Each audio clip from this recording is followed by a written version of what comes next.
Welcome to the great adventures of old-time radio. From Boise, Idaho, this is your host, Adam Graham. In a moment, we are going to bring you this week's episode of Cloak and Dagger. But first, I do want to encourage you, if you're enjoying the podcast, to follow us using your favorite podcast software. And remember, today's program is brought to you in part by the financial support of our listeners. You can support the show on a one-time basis at support.greatdetectives.net or become one of our ongoing Patreon supporters for as little as $2 per month by going to patreon.greatdetectives.net. Now, from August 6, 1950, here is Recommendation from Rommel. Are you willing to undertake a dangerous mission behind the enemy lines, knowing you may never return alive?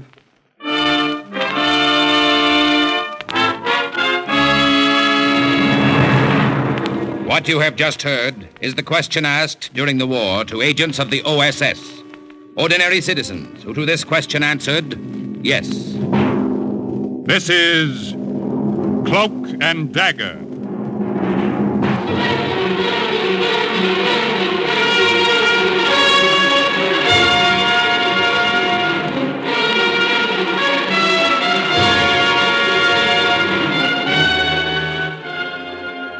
Black warfare, espionage, international intrigue. These are the weapons of the OSS. Today's story, Recommendation from Rommel, about an American OSS agent in Italy who almost outsmarted himself, is suggested by actual incidents recorded in the Washington files of the Office of Strategic Services. A story that can now be told.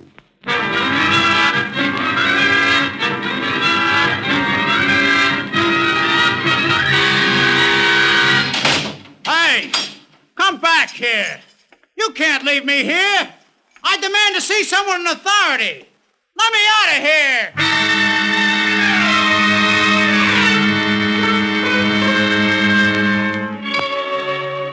Brother, that was some spot to be in.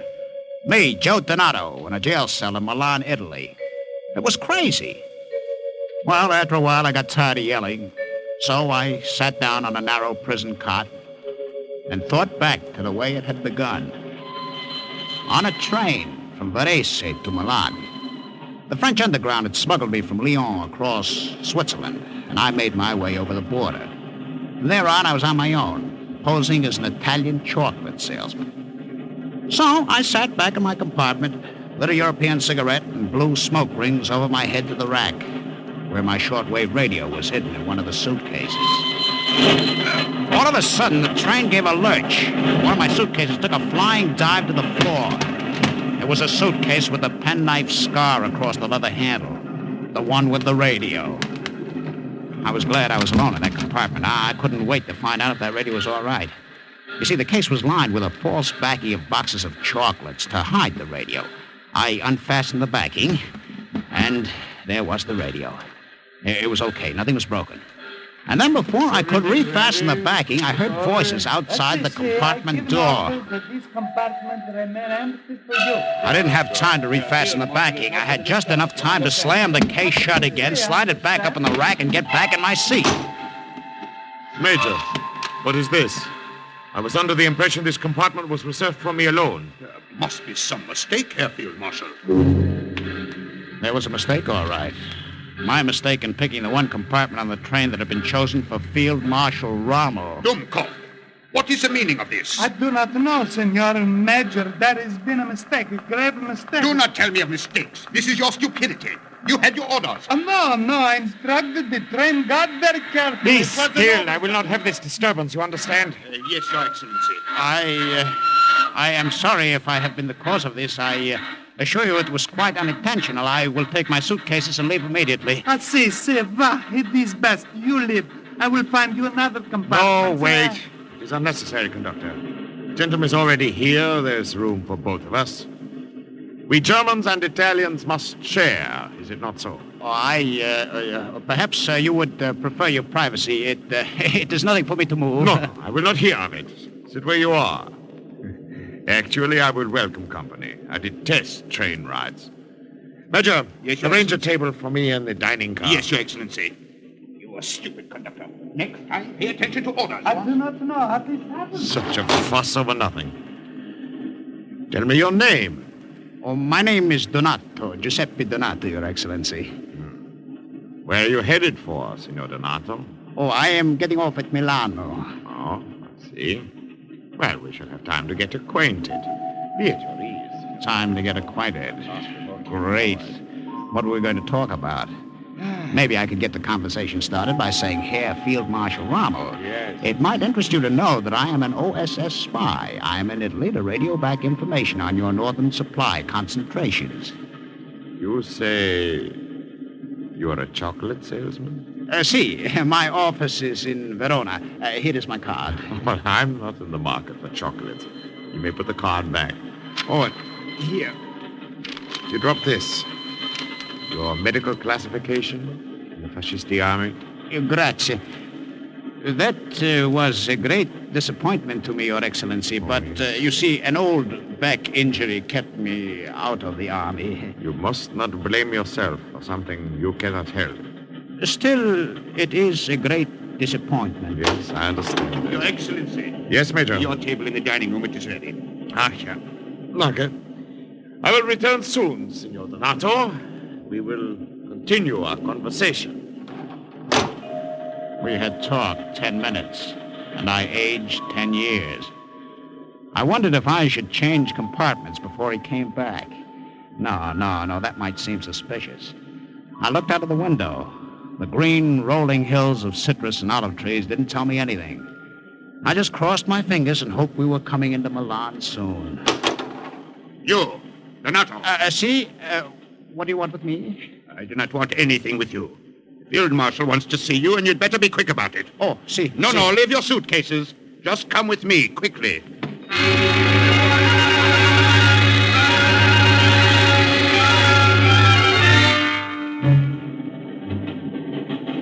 You, wanted to see me, Your Excellency? Yes. Sit down. There, opposite me. Oh, grazie. I thought about you after I left the compartment, Signor Donato. See? See. Would you care to join me for coffee, Signor? It would be my pleasure. Coffee with Field Marshal Rommel.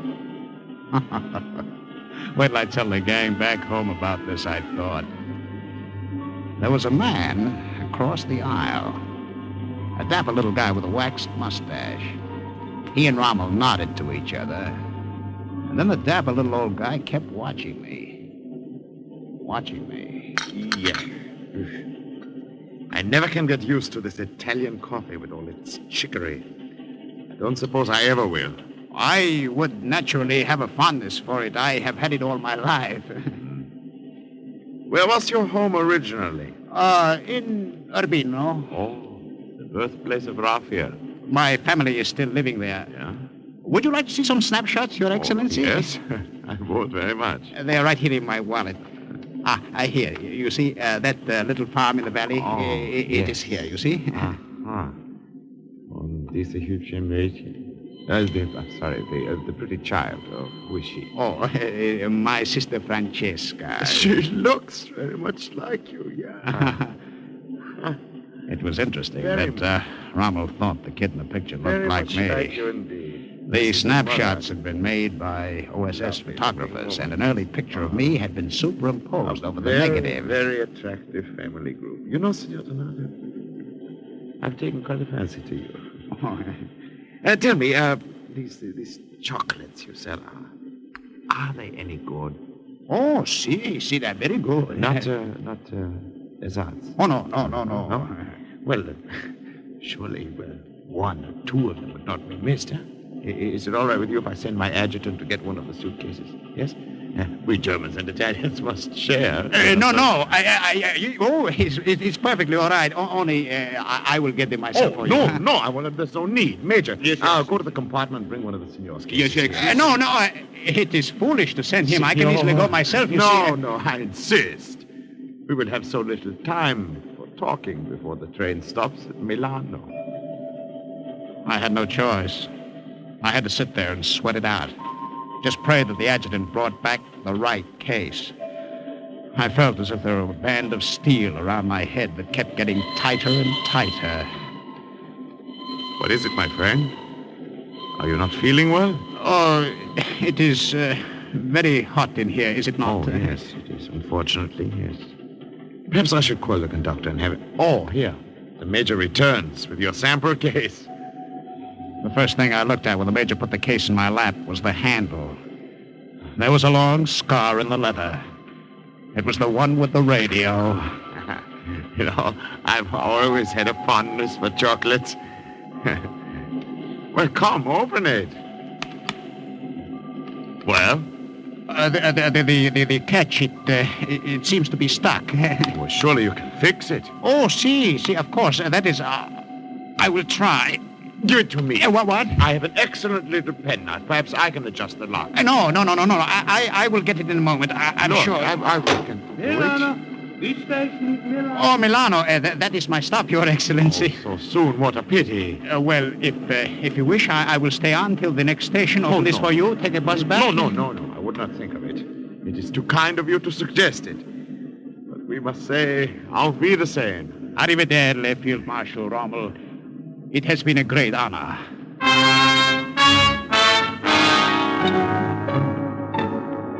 I hurried back to the compartment to get my coat and hat. And then on an impulse, I grabbed the other case off the rack, and as the train stopped, I turned and ran back toward the dining room. Senor, this is Milan. I know. I'm getting off in a minute. Un momento. Here, Field Marshal. Senor Donato, I did not expect to see you back. Your Excellency, if you will permit me, here is this case of chocolates. Oh, for you. Oh, senor. You see, the lock works now. Thank you. Grazie. Molte grazie.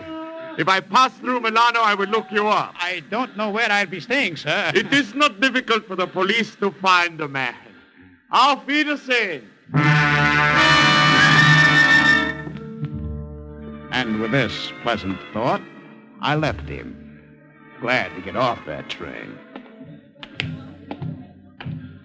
You don't need OSS training to tell you when someone's following you.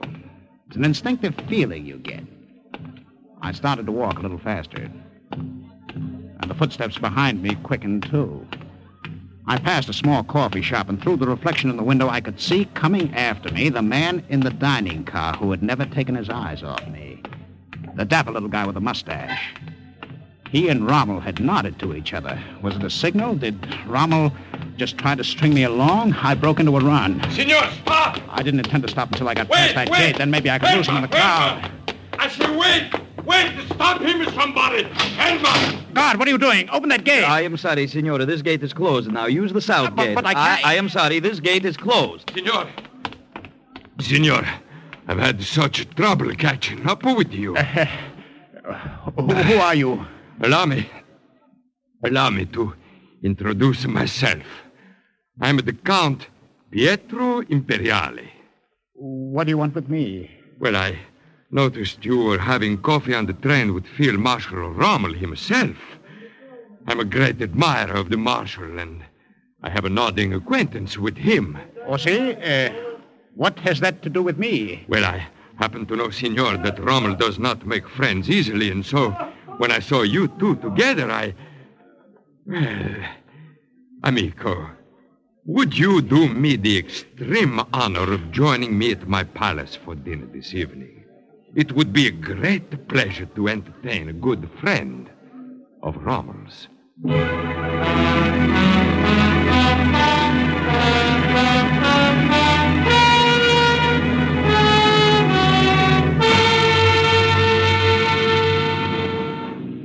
As the long black limousine drove up to the palace, I felt like a visitor of the Middle Ages.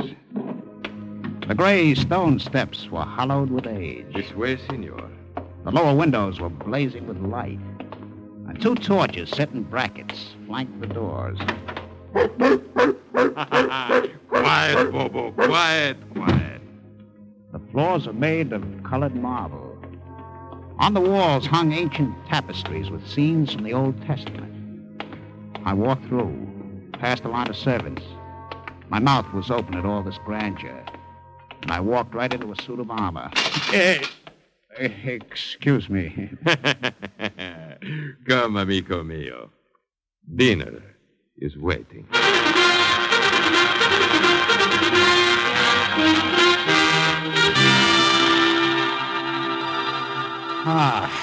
That was a delicious dinner. Grazie, Count Imperiale. Molto bene, molto bene. I'm delighted you enjoyed it. Now, we will sit here in the library and talk of Rommel. Cigaro? Grazie, no. Tell me, what was he like? What did he say? Oh, we merely exchanged pleasantries. Uh-huh. Great leader. Great chief. Once when he was in Milan, I planned a reception for him. Kept looking around the huge library. He was unable to attend. What a setup for basketball games. However, well, this was being introduced to Milan in a royal way. What was that? A little brandy? Oh, no, grazie. What is it, Bobo? What's the matter? Good evening, Count Imperiale. They told me you were here. You see, Bobo, it is only Antonia. Come, my dear. I would like you to meet a friend. See? Signor Giuseppe Donato, great friend of Rommel's. I am impressed. Piacere. The pleasure is mine. Che bella questa ragazza, no? My secretary is very pretty, non è vero? Your Lordship, there is a call on your private phone in the small library. Oh, see. I will return. It will give you two a chance to get acquainted, huh?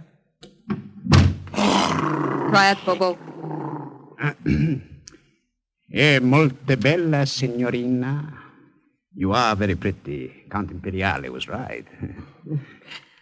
Did you find yourself forced into that compliment, signor? Oh, no, not at all. We Italians are proud of our beautiful women, and it is impossible not to notice how well you represent them. Where do you live? In Milano? No. I'm here on business. Where are you staying? Oh, I only arrived today. I've made no plans yet. You are the Count's secretary? His personal secretary. Since the Count has passed on, I attend to all arrangements for his banquets and receptions, as well as his personal correspondence. Oh, I see. He is un gran signor. I am very fond of him. I remember how disappointed he was when Field Marshal Rommel failed to attend a reception he planned for him. Oh, I know. He told me that. He is a great admirer of Rommel. So am I. Tell me about him, signor. Does he intend to come to Milano soon? Perhaps we can plan something else in his honor. I don't know his intentions. Perhaps he is returning to Africa immediately. I don't know that either. Well, I see you two have become acquainted, huh? Molto bene. Your Lordship, since the signor is staying in Milano, shall I give him the name of a good hotel? Hotel? With 40 rooms here, most of them empty? I should say not. You will stay here, amico mio, as long as you want. Grazie. Molto gentile. I'm very grateful. They gave me a suite myself, with a tremendous canopied bed and a sculptured rug on the floor. Through the casement window, I could see the Piazza Sundial, the narrow streets of Milan, and off in the distance, the church of Santa Maria della Grazia. Who was going to look for an American spy in a setup like that, huh? It was made to order. Every night I patted the radio in the suitcase and hoped I'd have a message to send back soon. A few days later, Count Imperiale asked me to walk to his office with him. This Italian summer makes me feel 10 years younger. You know, if I were 20 years younger, I would be more attentive to that dark-eyed secretary of mine. I don't blame you. She seems to have taken an interest in you. Oh, that's so? Si. She's a keep on to ask questions about you. See. You still have not told me why you want to see me at your office. I refuse to speak business at home. Never do. And your business? I don't know that either. You will. Soon enough. Come. My office is in the municipal building across the square. I followed him across the square, over the fat, pink cobblestones. Everywhere around me were black-shirted fascisti. I wondered if my good luck so far had made me too sure of myself. I followed him up the stairs of the municipal building, down the narrow corridor, and we stopped at a door third from the end. And then I knew what his business was. Superintendent of Police. Prego, I beg of you. Please, go in. Count Imperiale, I don't understand. Now you know my business. I am superintendent of police, often an unpleasant occupation. Come in.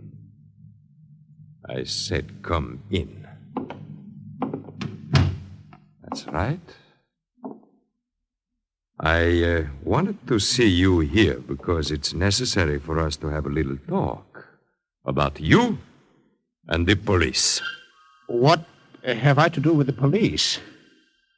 How would you like to work for me? Now, come.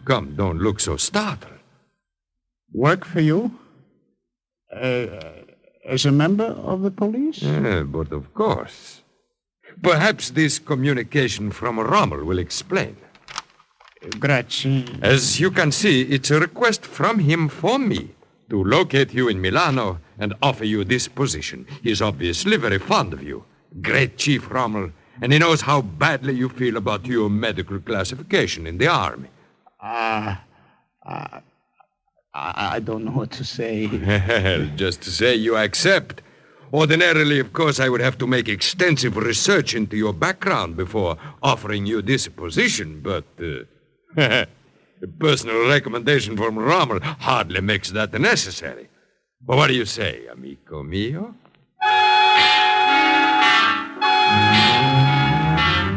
What do you think I said? I said yes in a hurry. And when I left the office later, I had a badge and everything. Ever since I boarded the train at Varese, I had one bad scare after another. But so far, nothing had happened. I was beginning to feel I led a charmed life. Until I got back to my suite at the palace. Quiet, Bobo. Antonia! What are you doing with that suitcase? These are excellent chocolates. Will you have one? What right have you in here? I was curious about you. I found out I had reason to be curious. I'd like you to meet two friends, Giacomo and Mario. For the first time I saw them, two men standing half hidden in the shadows of the big room. And on the chair before Antonia was my suitcase. She turned it around so I could see the inside.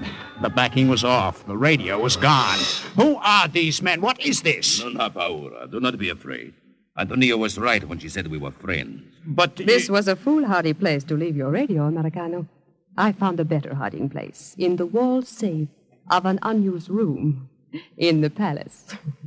It is all right, Signor Donato. We are partisans, members of the underground. You just stand there and tell me this? Why not? The American radio has given us proof of who you are. No doubt you want proof of who we are. Escolta. I'm listening. We will tell you all that you came here to find out. All you have to do is to ask, and we will answer. We will answer even before you ask. The Nazis are using northern Italy as a supply base for the Africa Corps. In fact, Rommel is expecting air reinforcements to leave here at the end of the week. How many planes? 75 bombers. Where are they? In a field at Carveggio, 10 miles west. You emptied my valise. There was an altitude bomb there. Did you find it? Is this what you mean? Yes. Is there anyone in the underground who can duplicate it? The professor of chemistry in the University of Milano is a friend. What? You see, if you remove the pin from these bombs and plant them in an airplane, they'll explode automatically when the ship gains altitude. We will let you know when you can see the fireworks. Oh, and another bit of information. See. It might interest you to know that you have been talking to a member of the Fascisti secret police.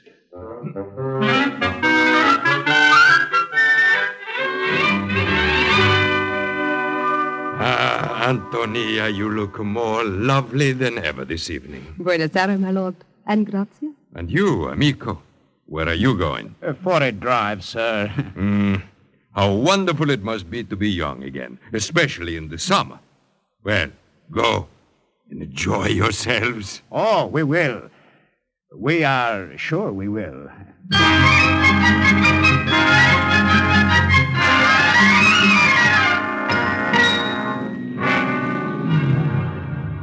It is fortunate the Count did not invite himself along. You're sure we can see everything from this hilltop? Very sure. When the planes take off from Caravaggio, after midnight, we will see them. It's cool up here on this hill.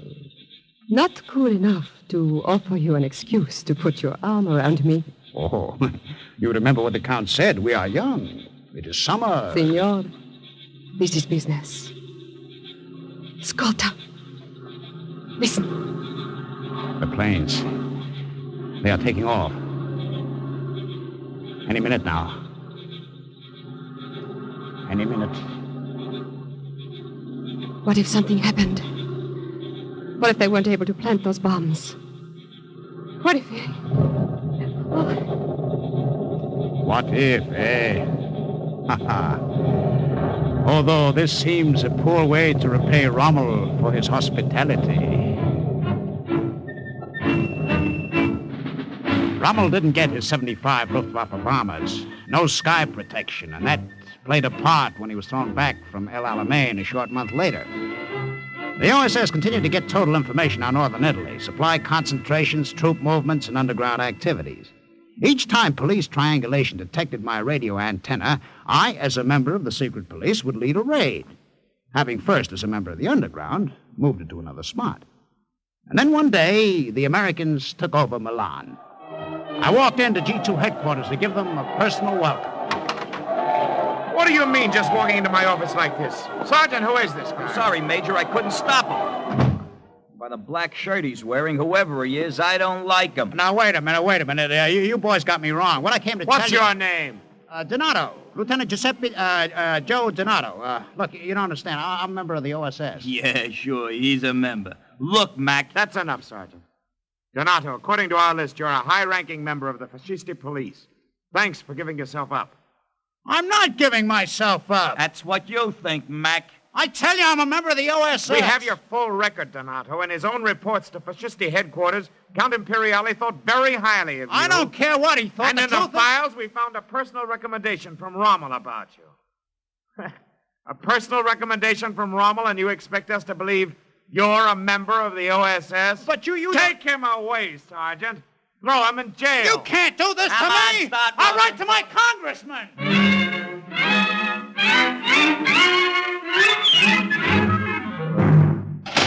Hey, come back!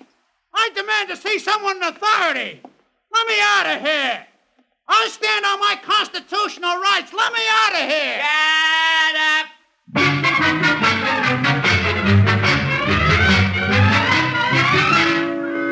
A week later, OSS in London sent verification on Lieutenant Joseph Donato, and an embarrassed G2 headquarters released him from jail. Thus, once again, the report of another agent closed with the words, Mission accomplished. Listen again next week for another true adventure from the files of OSS on Cloak and Dagger.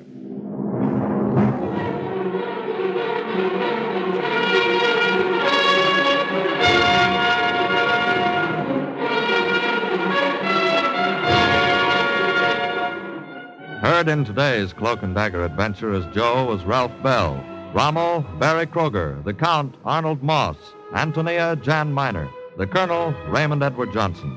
Others were Boris Aplon, Jerry Jarrett, and Karl Weber. The script was written by Winifred Wolfe and Jack Gordon. The music was under the direction of John Gart. Today's true OSS adventure was based on the book Cloak and Dagger by Corey Ford and Alistair McBain.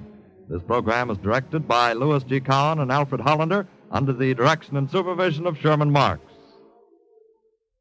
Programs, get your programs here. Action and adventure are yours tonight.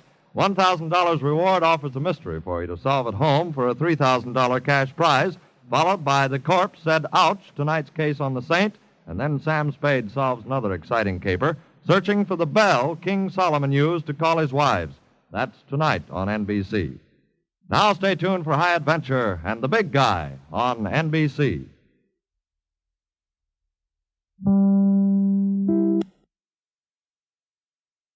Welcome back. A few weeks back, someone said you couldn't really do a lighter episode of this series. Well, the writers proved them wrong because this was great.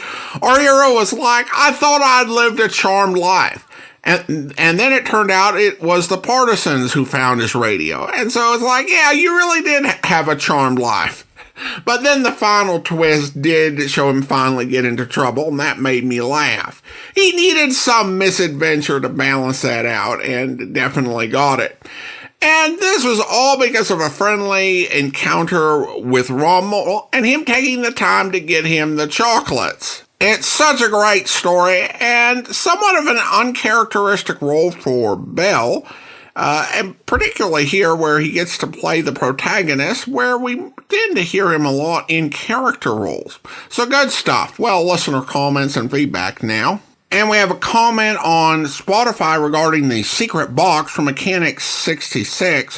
Why did he keep saying Sabi? Did he think they spoke Spanish? These guys surely were not SEAL team candidates.